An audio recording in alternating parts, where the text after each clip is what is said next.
All yours. Okay. Hi, Bobby. Nice to see you. Likewise. How are you doing? Fantastic. Well, you and Brock Lesnar have been chasing each other for years, just lightly touching each other. Now is the time to face each other.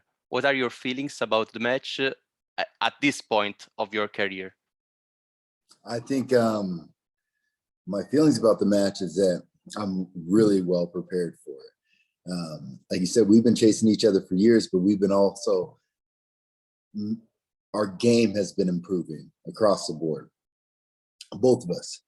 So at this stage in our career, I think it's a good matchup because of where we're at. Like, I've matured a lot in this game. I went from just going out there throwing people around like crazy to actually coming out with a plan and kind of like following through with my plan. And this is part of the plan, you know, getting Brock and having him in the match and beating him for the WWE title. So everything's just lining up just right for me. You are both great former MMA athletes.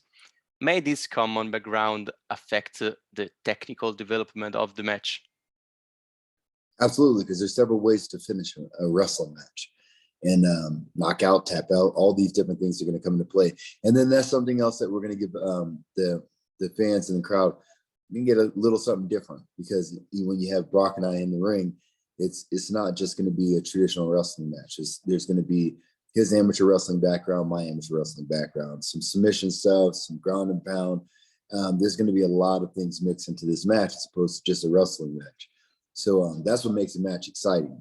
And because that MMA background, we do have that option of taking this match in a whole bunch of different ways. One side WWE ring, other side MMA cage. Where do you think you would have the biggest chance to beating Brock Lesnar? I think they're the same. That's the beauty of it. That's the beauty of it, because it's not nothing different between he and I. We're both warriors. We've been fighting forever, and that's one thing. I always give him credit, and I give credit where credit's due. He's achieved a tremendous amount in his career. So when you go into everything that you do and you think nothing but win, that's hard to beat. I'm not taking anything away from it. When I found out that I was going to actually have that match, it wasn't something where I was like, all right, you know, all the hype or anything like that. It's like, you would have trained your ass off, because this is a person that is not just a beast, but somebody that doesn't believe he can be beaten. Do you think you'll need to use your old finisher, the Dominator, or the Art Lock will do the job just fine?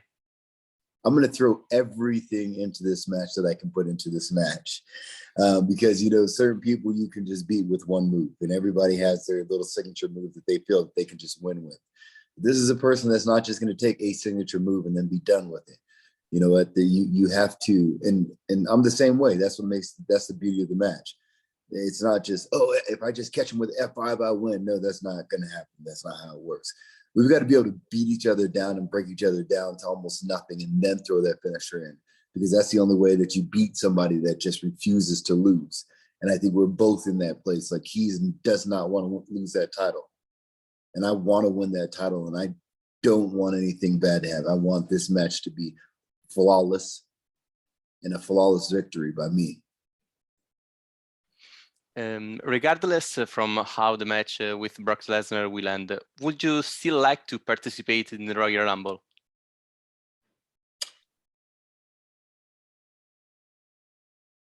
I would. Yeah, absolutely.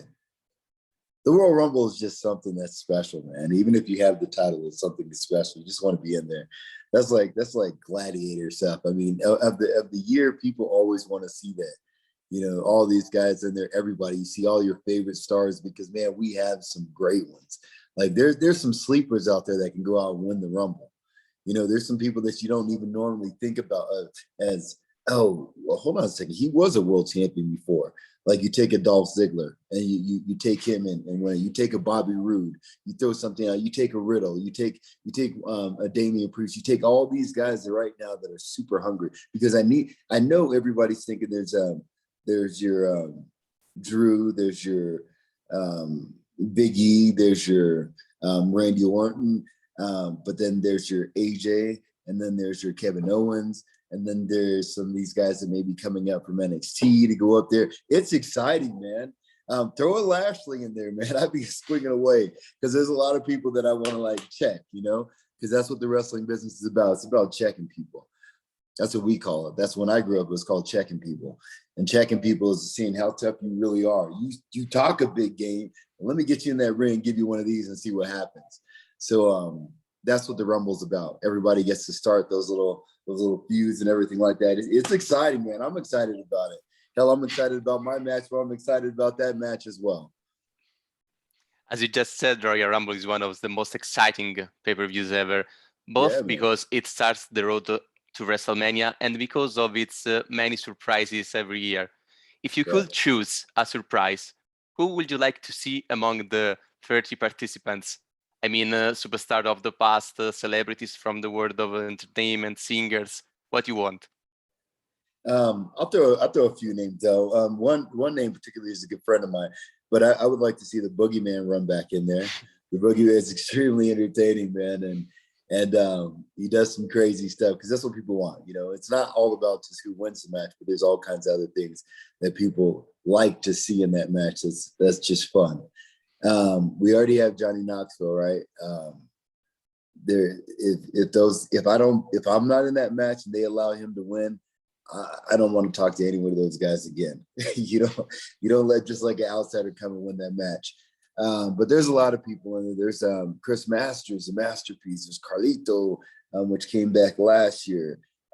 There's so many different names. What is Braun doing?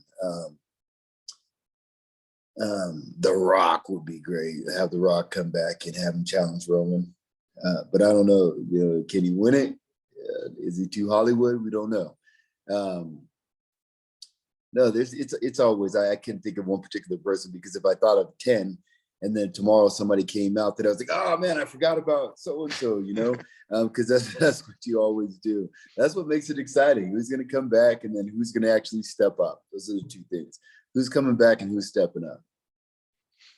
You have already shown incredible mixed skills. You are a great talker. Now that you have dismissed the hard business, do you really think MVP is still an essential element for you to succeed? Oh, absolutely. Absolutely, man. You gotta think, how we say this, because like with fighting MMA, a lot of people do the same thing.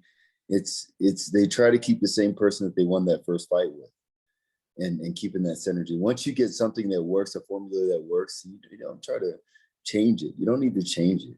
And the formula of me and MVP has been something that's worked for several years. And I believe that there's so much more that we can do with that, like Hurt Business 2.0. You know, there's all kinds of things because it was something that was hot, super hot at the time. So there's no sense in completely erasing it. So there's always an opportunity. Okay, the last one. Is there any current talent you would like to face? I mean, NXT talents or other. Look, I'm a paper chaser. I'm a gold chaser, man.